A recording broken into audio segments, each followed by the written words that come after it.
Happy Friday, everyone. Welcome to Free For All Friday. And seeing how Halloween is just a few short days away, today will be the Halloween special. So, to get this episode started, let's sit in the spooky living room, and as you guys know, on Story Saturday, I shared my younger Halloween experiences with you guys. If you want to check that out, the link is up here or down below in the description. So, continuing on that story, when I grew out of trick-or-treating, there really wasn't much to do in the area. There was like a haunted hayride thing that went on in South Hadley, and there was also Six Flags that had their Fright Fest, so I kept myself busy for the couple years following that. And it really wasn't up until I became a senior in high school that fun things started to happen again on Halloween. You see, the local high school, the town that I'm from, there's this thing that goes on Halloween called the Senior Scavenger Hunt. This event wasn't put on by the school, this was actually put on by the senior class that had won it when you guys were freshmen. And the scavenger hunt consisted of teams of 4 people, and there were however many teams that were needed in order to fill all the people that wanted to play the game. The list for things to gather was, just random stuff altogether. Like one year, the year that I participated, you had to get a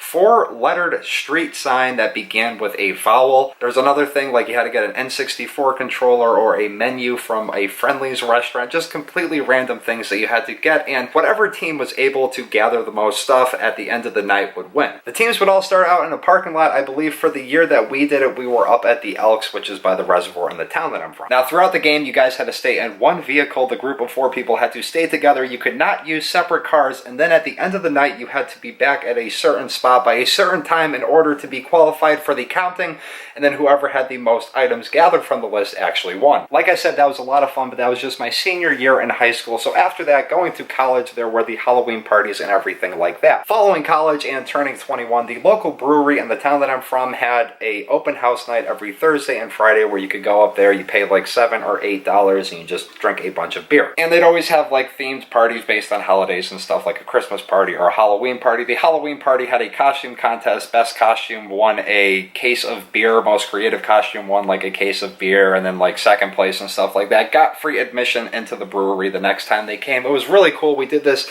every single year for a couple years. So that gave us something to do every single year up until last year when they closed the brewery down, and we decided this year for Halloween we would go down to Salem for All Hallows Eve and also for Halloween Day. Now, I brought you guys to Salem last year, I believe, on Free For All Friday, right around Halloween. If you want to check that video out, the link will be up here or down below in the description. Anyways, the town of Salem, Massachusetts is infamous for its witch trial history, witch hysteria that happened a long time ago, and they really capitalize on this event now. It's a really spooky and festive place to go to this Halloween holiday season. And staying on the subject of Halloween today, I thought I would share with you guys my 6 favorite candies that I used to get while trick-or-treating. And starting us off with number 1 is the Tootsie Pop. For number 5, we have Milky Way, which is basically a Three Musketeers bar with the addition of caramel. Number 4 is another type of lollipop, and I'm talking about a blow pop. Number 3 is a candy that's very satisfying, and I'm talking about Snickers.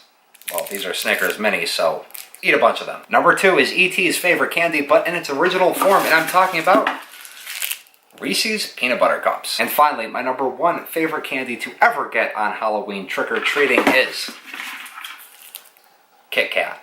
I don't know why, I absolutely love these. My grandfather loved them, I love them. This is my favorite candy bar. Some honorable mentions would be Skittles and also York Peppermint Patty. Those are very good too. They should be on this list, but I figured I'd keep it the number 6 because 6 is a spooky number, especially when you have 3 of them. That is going to do it for today's episode. I hope you guys have a safe and happy Halloween. I'll see everybody on Monday for My Tech Monday. Thank you for watching. Peace.